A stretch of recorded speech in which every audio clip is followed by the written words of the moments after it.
My wife ruined my staycation, so I'm going to divorce her. I work in a job that demands a lot. The deadlines are tight, the workload never seems to shrink, and the phone never stops buzzing. My days are packed, starting early in the morning and often stretching well into the evening. When I finally get home, there's no chance to just sit and relax straight away. I have to cook, clean up, and then deal with whatever chores are waiting for me. By the time I'm done, I'm lucky if I have a couple of hours left to myself before it's time to sleep and then wake up to do it all over again. Finding a moment for myself has been tough. I've talked to my wife, Lily, about needing some time to relax. I've tried to explain to her that I need a break now and then. I want to catch up on my reading, play some video games that I bought ages ago, or watch shows that my friends keep talking about. Lily always says she understands, but things don't really change. It feels like we go over the same conversation multiple times without any real progress. So, when I saw a chance to take a week off work between Christmas and New Year's, I didn't hesitate. I figured it would be quiet at work, and after talking to my boss, I managed to get the time off. I was looking forward to this week as a way to do everything I'd been missing out on. I also planned to sort out my home office, which had become a bit of a mess over time. I told Lily about my plans, stressing how much I was looking forward to this break for my own sanity. I wanted to make the most of it by doing things I enjoy and maybe even tackling some projects I'd been putting off. Lily seemed supportive. She said she was happy for me and understood why this time was important. For a moment, it felt like everything was going to work out perfectly. As the staycation got closer, I started to really get ready. I checked my work email for the last time, setting up an out-of-office reply. I made sure my team knew how to handle emergencies in my absence. At home, I cleared my schedule, pushing any non-urgent chores to the following week. Lily and I went grocery shopping together, stocking up on snacks and easy meals I could fix myself. Everything was set for a perfect week of leisure and productivity. Then, just when I thought I had everything figured out, Lily casually mentioned that she had scheduled the chimney cleaners to come on Wednesday, right in the middle of my staycation. She said it as if it were a minor detail, adding that since I'd be home, it would be convenient. Along with that, she handed me a list of tasks she thought I could take care of since I'd be around: a run to Home Depot, yard cleanup, grocery shopping for the week, and organizing those forgotten boxes in the basement. I couldn't believe it. The whole point of my staycation was to take a break from tasks and to-dos, to have time for myself. I reminded Lily of our conversation, of how important this week was to me. She seemed to understand, saying I should just do what I could and not worry about the rest. But the harm was already done. My perfect staycation was falling apart before it even started. My only plan was to clean up our shared office space and then lose myself in the video games I hadn't touched because of my busy schedule. The office was a mess, to put it mildly. Papers were all over the place, books weren't where they should have been, and there was a layer of dust on almost everything. I had it all pictured out in my head, cleaning it up, making it a place I could enjoy being in again. But then, Lily told me at breakfast that she'd decided to work from home that day. I didn't think it would be a big deal at first. I thought we could easily stay out of each other's way. But as soon as I tried to get started in the office, I realized it wasn't going to work. The office wasn't large, and with both of us in there, it felt cramped. Lily had back-to-back conference calls, and that meant I had to be quiet. There went my plan of listening to music while I cleaned, and playing video games, and there was impossible with her on calls all day. I even thought about using headphones, but I felt like even the sound of the controller might bother her. So, I gave up on the office and moved to the living room, thinking I could play my video games there. I got settled, turned on my console, and for a brief moment, I felt relieved. But that feeling didn't last. Less than 10 minutes in, Lily decided the living room was a better spot for her to work from. I tried not to let my frustration show.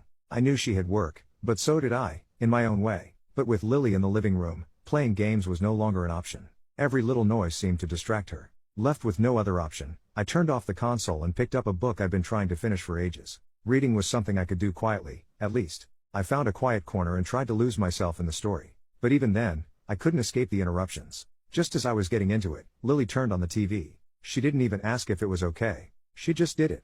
The Kardashians were on, loud enough that trying to read became impossible. I tried, though, for a bit.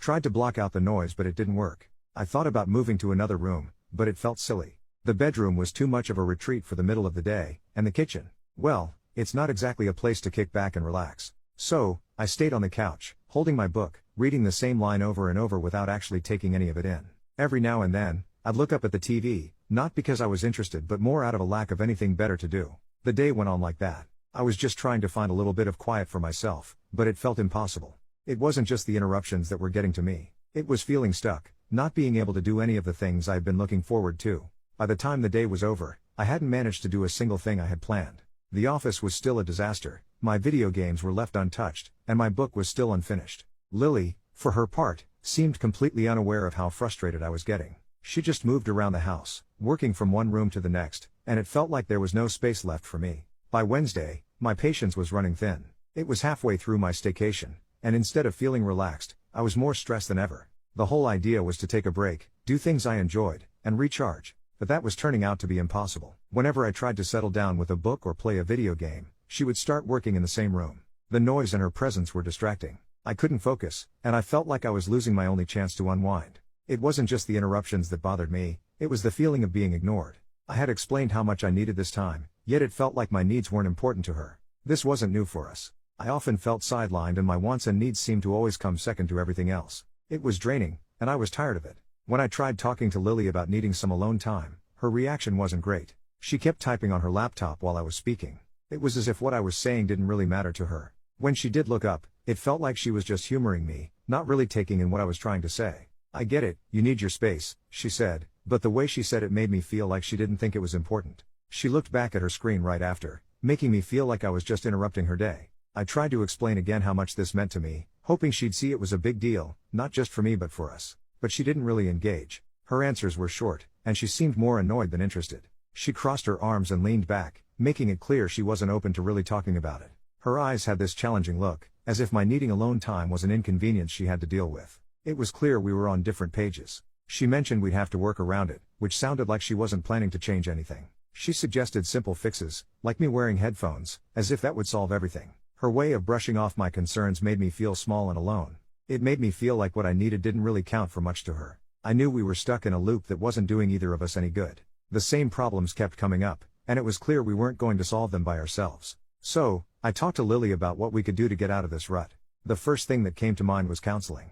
It seemed like an obvious choice. We needed someone who could listen to both of us and help us figure out how to communicate better. Lily got defensive right off the bat, asking if I thought she was the problem. When I tried to explain it wasn't about blame but about us getting better at talking things out, it didn't really land well. She got pretty upset, saying things like, "You think some stranger telling us how to talk is going to fix everything?" And pointing out times when she felt I wasn't there for her. I tried to reassure her, to explain that I saw counseling as a tool for both of us, not a judgment on her actions or mine. But it seemed my attempt to find a solution had backfired. I felt like we needed to improve our communication. We were fine talking about day-to-day stuff, but when it came to the really important things, we just couldn't seem to connect. I figured there might be some workshops or books out there that could help us with that. But Lily's frustration boiled over into anger. "You spend 1 week interrupted and suddenly we need professional help? What about all the times I needed support and didn't get it? Where was your concern for communication then?" She started talking about how she felt taken for granted, doing more than her fair share around the house without much appreciation. The last thing was about managing our time better. Our biggest fights always seemed to be about how we spent our time, so finding a way to balance everything more effectively seemed like a good idea. I thought maybe we could find an app or something to help us organize our schedules and make sure we both got the alone time we needed without neglecting our time together. But she saw it as me trying to fit her into my schedule. "And now you want to bring in time management tools? Like I'm just another item on your to-do list?" She scoffed, shaking her head in disbelief. "Is scheduling Lily time supposed to make everything better?" I was hoping we could find some common ground, but instead, it felt like I was just making her angrier. She kept saying how this all felt like too little, too late. The whole conversation didn't go anywhere near how I'd hoped. Lily was really hurt by the suggestions I thought would help. It ended with us both just sitting there, not talking, feeling farther apart than when we started. It was tough, realizing that trying to fix things had just brought out more issues. Facing the truth about us wasn't easy. We had built so much together, shared so many dreams. But somewhere along the line, we started moving in different directions, and it felt like we were no longer on the same page. We had grown apart, and it wasn't just about not having enough alone time. It was about not being able to give each other what we really needed. Thinking about ending our marriage felt like admitting defeat. It was scary and sad, but it started to feel more like an unavoidable reality. We wanted different things, and it was getting harder to ignore. Perhaps the kindest thing we could do was let each other go, to find the happiness that seemed out of reach together. When I finally mentioned divorce to Lily, her reaction was surprisingly mild, almost as if she hadn't really heard me. She didn't get angry or upset right away. Instead, she seemed to brush it off, maybe thinking I was just frustrated and would cool down after a bit. I'd been feeling trapped, like no matter how much I tried to explain my need for some space and time to myself, it wasn't getting through. It took me a long time to admit to myself that this wasn't just a rough patch but a huge problem we couldn't seem to fix. Talking about divorce felt like I was admitting defeat. It was acknowledging that all the plans we had made together were going to end, and that was really tough. It wasn't just about dividing up our stuff or deciding who would move out. It was coming to terms with the fact that our lives were going to change in a big way, and there was a lot of uncertainty about what that would look like. When we started the process of separating and going through with the divorce, it was a lot more complicated than I ever imagined. We had to deal with our bank accounts. We had one main account that both our paychecks went into and we paid bills from. We ended up just dividing the balance down the middle, but getting to that point meant looking at recent transactions and deciding what was a joint expense and what wasn't.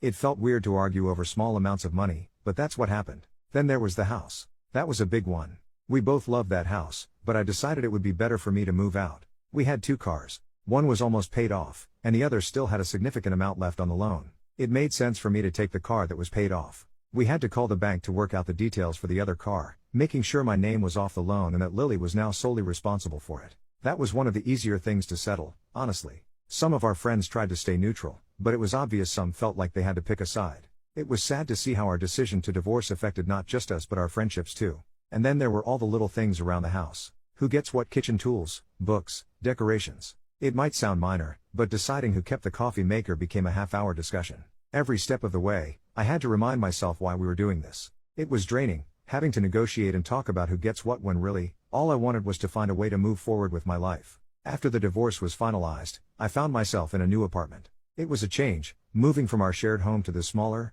quieter space. Lily stayed in our old house, making changes here and there to make it her own. I heard from mutual friends that she painted the living room, a project we had planned but never completed together. It was odd to think of that house changing without me, yet it felt appropriate. Our lives were taking separate paths, and the home we once shared was now hers. In the months that followed, I learned a lot about self-care. I started to read more, not just when I could squeeze in the time, but whenever I wanted. I got myself a new gaming console and played without worrying about the noise. The end of my marriage taught me valuable lessons. Communication was not just about speaking, it was about being heard and trying to understand the other person. Compromise should not come at the cost of my own happiness. And sometimes, love is not enough to keep a relationship going, and that's not necessarily a failure. It's just the way things turn out sometimes. Looking back, I feel hopeful about the future. Sure, there are days when the loneliness feels overwhelming, but there are also days filled with optimism for what lies ahead. I've learned to accept the uncertainty of what comes next, to live one day at a time, and to find joy in the little things.